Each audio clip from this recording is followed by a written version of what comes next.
Je pense qu'on va être de nombreuses personnes à vous le dire, mais s'il vous plaît, regardez cette série.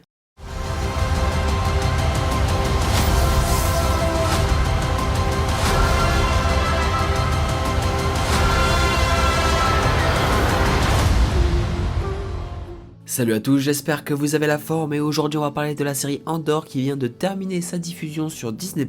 Et je peux vous dire que cette série fait partie de mes coups de cœur de l'année, et même la meilleure série Star Wars. Mais vous inquiétez pas, on va décortiquer tout ça avec une partie sans et avec spoiler. Enfin bref, la série va nous mettre en avant, comme son nom l'indique, le personnage de Cassian Andor. 5 ans avant la mission sur la planète Scarif, il part ici comme espion aux prémices de la résistance contre l'Empire Galactique au sein de l'Alliance Rebelle. Et comme vous l'imaginez, ensuite la saison 2 va directement se rattacher aux événements du film Rogue One. Une saison 2 qui a commencé sa production et qui est normalement prévue pour sortir en 2024. Mais sinon pour rester sur la saison 1, vraiment c'est un gros coup de cœur, je m'attendais pas à autant de qualité, surtout quand on compare avec les différentes séries Star Wars. Je prends comme exemple la série Obi-Wan qui m'a vraiment déçu, ou encore la série sur le personnage de Boba Fett qui était vraiment catastrophique. Mais cette fois-ci, la série Andor est vraiment différente sur de nombreux aspects, avec une atmosphère beaucoup plus sombre, avec un public plus âgé qui est visé. Mais malheureusement, cette série n'a pas la même popularité que les autres séries Star Wars, et c'est vraiment dommage. Surtout quand on voit la qualité de la série, qui peut être facilement dans le top des meilleures séries de l'année. Parce que cette série ne va pas faire comme ses prédécesseurs, elle ne va pas s'embêter à faire du fanservice ou des facilités scénaristiques, au contraire. Elle va aborder des sujets beaucoup plus complexes. On ressent cette fois-ci que le budget a bien été utilisé, et que derrière la caméra, on a envie de raconter quelque chose. Chaque plan a son importance. Et c'est pour ça que j'ai une grande frustration sur le fait que la série n'a pas plus de popularité. Mais après là je pense que je parle plus en tant que fan de Star Wars. Mais sinon oui, une série avec de nombreuses qualités. Déjà dans la partie de la réalisation, on arrive à avoir des choses vraiment impressionnantes, avec des plans qui vont rester longtemps dans nos mémoires. Déjà j'ai vraiment été impressionné par la qualité visuelle qui a été coruscante, ou même les différentes planètes qui nous sont présentées. J'ai personnellement bien aimé qu'on nous fasse redécouvrir un petit peu tout ce côté touristique avec les stations balnéaires, ou encore d'autres épisodes qui ont été tournés en Irlande. Personnellement j'ai vraiment aimé voir tous ces différents lieux, il y avait beaucoup de variétés différentes. Mais je pense que le lieu que j'ai le plus apprécié, c'est là où va se passer majoritairement la série. C'est sur la planète Ferrisk. J'ai vraiment aimé toute cette complexité. C'est vrai que c'est un petit peu bizarre dit comme ça, mais je trouve que contrairement aux autres séries Star Wars, il y avait vraiment quelque chose de recherché dans cette ville. Il y a toute une culture et une histoire derrière ce lieu, très intéressante à développer. J'avoue que ça fait quand même bizarre de voir tout ça quand on compare aux autres séries Star Wars, surtout aussi avec les plans de caméra, qui peut rendre une conversation plus dynamique, qui est aussi plus agréable à suivre. Mais j'ai vraiment trouvé cette série magnifique. On pourrait même trouver certains plans pour un fond d'écran. D'ailleurs, on peut toujours remarquer certaines ressemblances avec le film Rogue One, que ça soit dans l'aspect de la réalisation mais aussi dans l'aspect scénaristique, qui fait partie des gros points forts de la série. Bon par contre, et c'est vrai que je voulais quand même l'aborder, le point négatif de la série, et d'ailleurs c'est peut-être le seul, c'est le début qui pourrait paraître long pour certains. Mais après à mes yeux c'est pas quelque chose qui va me déranger, au contraire ça met un petit peu l'ambiance de la série, qui va aborder des sujets politiques, en arrivant parfaitement à nous faire vivre la création de la rébellion dans toute la galaxie, à travers le sacrifice du peuple ou encore personnel. Et c'est la grande force du show, on va nous développer des personnages avec une écriture vraiment parfaite, que ce soit du côté de l'Empire ou de la rébellion d'ailleurs. Le personnage d'Andor était quand même vraiment intéressant à suivre, je trouve qu'ils ont vraiment réussi à s'améliorer comparé à Rogue One à l'époque, où je trouvais que le personnage de Jyn Erso évoluait beaucoup trop vite, alors que cette fois-ci on a vraiment un développement de personnage vraiment logique. D'ailleurs c'est là où c'est encore plus intéressant à suivre, c'est que c'est un petit peu pareil pour tous les personnages, tout a une logique dans leur développement, il n'y a pas de facilité scénaristique, on va vraiment développer ça et se remettre en question, même s'ils sont un petit peu ratés sur certaines choses. Là où je voulais en venir, c'est que même si la série va montrer un épisode par semaine, on va dire que le développement de l'histoire va être divisé par chapitre, si on pourrait appeler ça comme ça, de 3 épisodes,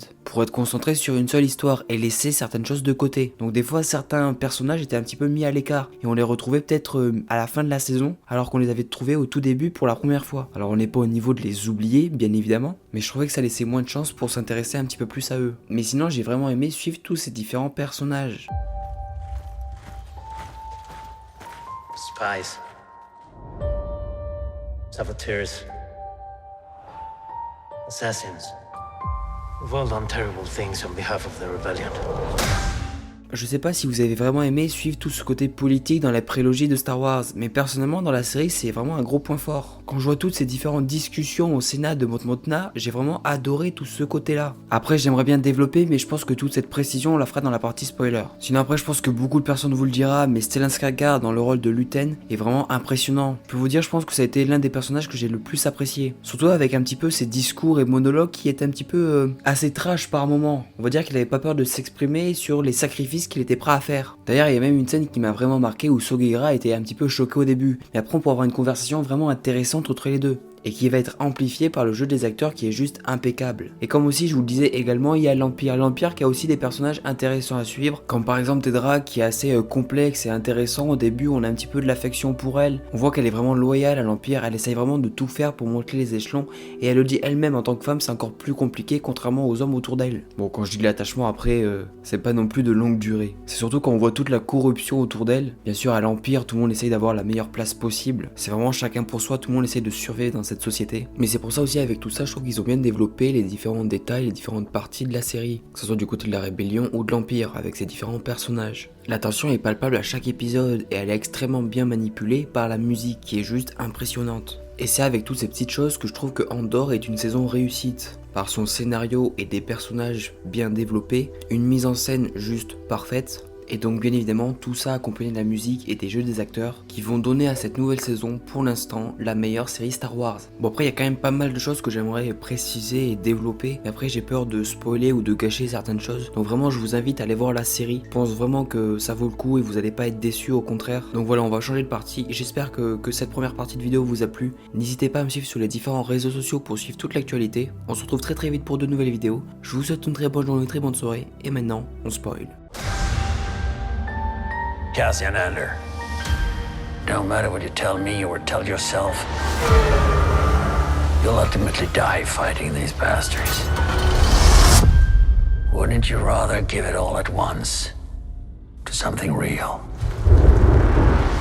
Waouh, quand j'y pense quand même, j'ai vraiment pris une claque. Il faut imaginer que bien sûr tout ce que je dis reste mon avis, mais en tant que fan de Star Wars, ce que je viens de voir quand même fait vraiment du bien à l'univers. Alors je dirais pas que c'est la meilleure série de l'année, loin de là, j'ai quand même largement préféré House of the Dragon par exemple, mais en tout cas je pourrais le mettre facilement dans un top des meilleures séries de l'année. Il y a tellement de bonnes choses dans cette saison et j'aimerais revenir déjà sur l'arc de la prison qui est pour moi le meilleur de la saison. Vraiment j'ai stressé mais pendant tout le long, c'était incroyable. Et d'ailleurs j'en ai pas parlé en partie non spoiler, mais Andy Serkis, impeccable, vraiment j'ai rien à dire dessus, il est incroyable cet acteur. D'ailleurs j'espère qu'il va continuer à faire des rôles et je veux plus le revoir en tant que réalisateur, parce que Venom 2, c'était pas pour moi. Mais sinon, pour plus rester sur la série, j'ai vraiment aimé son personnage, tout son développement était intéressant. Au tout début on le voit un petit peu comme le prisonnier qui essaye de compter ses jours et qui espère sortir un jour, et puis petit à petit qui va se rendre compte qu'en fait ça va pas être le cas. Avec Andor autour de lui qui va toujours lui demander le nombre de gardes qu'il y a par étage. Et toute cette tension au fil des épisodes était incroyable et petit à petit il va enfin lui dévoiler la réponse qu'il aimerait avoir. Mais vraiment j'ai adoré cet acte. Vraiment ces 3 épisodes étaient au-dessus des autres je trouve.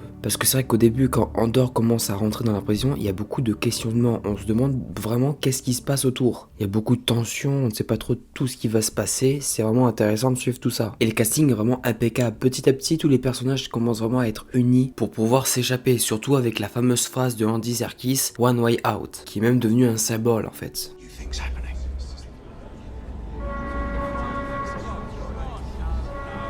Something's wrong on 2. They're going too fast, I can't read it. Everybody calm down! Something's really wrong on 2.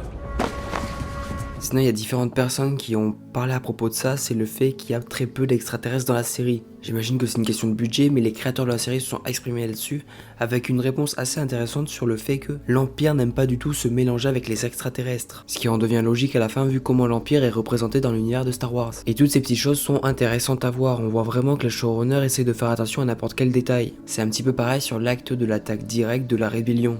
D'ailleurs où j'ai été vraiment impressionné encore une fois par cet épisode qui était vraiment magnifique et qui va montrer qu'il faut savoir faire des sacrifices pour gagner la guerre. D'ailleurs le personnage de Luten va vraiment nous le faire comprendre par la suite. D'ailleurs j'ai vraiment aimé comment il essaye de changer de personnage. Quand par exemple il est avec Mon Mothma dans la boutique, où tous les deux essayent de jouer leur personnage public. D'ailleurs ces personnages sont toujours remis en question pour savoir qu'est-ce qu'ils sont prêts à sacrifier pour gagner la guerre face à l'Empire. Par exemple Mon Mothma, on va se demander vraiment qu'est-ce qui va se passer dans la saison 2, avec le sacrifice qu'elle est prête à faire pour gagner la guerre. D'ailleurs on commence à le voir à la fin de la saison avec le mariage de sa fille. J'ai beaucoup aimé aussi la mère de Cassian Andor, on peut la retrouver d'ailleurs dans Harry Potter. J'ai beaucoup aimé son développement et puis sa fin est vraiment magnifique. Elle a vraiment un beau discours, elle va vraiment représenter l'espoir pour que tout le monde essaie de faire un soulèvement. Comme elle le dit, elle était endormie, elle demande que tout le monde doit se réveiller face à l'Empire. Je trouve qu'on a quand même beaucoup de personnages dans cette série qui ont des beaux discours et un bon développement. On arrive vraiment à s'attacher à eux facilement. On va se retrouver avec le discours d'Andy Serkis à la prison, encore Luthen qui va essayer de développer tout ce qu'il pense et des sacrifices qu'il est prêt à prendre pour la rébellion, et donc la mère de Cassian qui finit par ce discours vraiment impressionnant. Je trouve que chaque personnage en fait arrive à avoir son développement et sa continuité assez logique. Il y en a peut-être un seul personnage qui m'a un petit peu déçu tellement j'avais beaucoup d'attentes au début. C'est le personnage de Cyril. Je pensais vraiment qu'il allait prendre une place beaucoup plus importante, mais je pense qu'en fait il sera beaucoup plus important dans la saison 2. Et je pense qu'on a été beaucoup dans le même cas à penser la même chose. On pensait tous que dès le début, ce personnage-là allait faire beaucoup de dégâts, mais au contraire ils prennent beaucoup plus de temps. C'est pour ça que je trouve quand même qu'il faut pas le sous-estimer et que la prochaine saison, ce sera peut-être le personnage qui fera le plus de mal à Andor. Je pense qu'il fera un duo qui fera très mal avec des draps. D'ailleurs la scène où il la rencontre sur Coruscant, c'est vrai qu'on a vraiment pas l'habitude de voir un personnage comme ça, c'est une lettre d'amour à l'Empire ce qu'il est en train de faire. Il veut avoir une place importante et il est vraiment prêt à tout. Je pense que vraiment il fera beaucoup de dégâts. Ça fait un peu partie de mes grosses attentes pour la prochaine saison. C'est surtout un personnage à ne pas sous-estimer, sachant l'importance de la deuxième saison avec l'étoile noire et qui sera connecté avec Rogue One, donc je pense que les enjeux seront beaucoup plus importants. Donc c'est vrai que j'ai énormément d'attentes, surtout avec une saison 1 qui est vraiment incroyable. Comme je vous le dis depuis le début, c'est vraiment un gros coup de cœur avec toutes ses nombreuses qualités, que ce soit dans la réalisation, la musique et les acteurs, et bien sûr le plus important c'est le développement de l'histoire qui est extrêmement bien écrit. Donc vraiment n'hésitez pas à me dire ce que vous avez pensé de cette série. Est-ce que vous avez été dans le même cas que moi ou au contraire vous avez des avis différents? N'hésitez pas à vous exprimer à ce sujet. Sinon moi je vais vous laisser. N'hésitez pas à me dire ce que vous pensez de tout ça et aussi à partager cette vidéo ou puis même parler de cette série à d'autres personnes. Si l'actualité vous intéresse, n'hésitez pas à me suivre sur les différents réseaux sociaux. En tout cas moi je vous souhaite une très bonne journée ou très bonne soirée et à la prochaine. Ciao.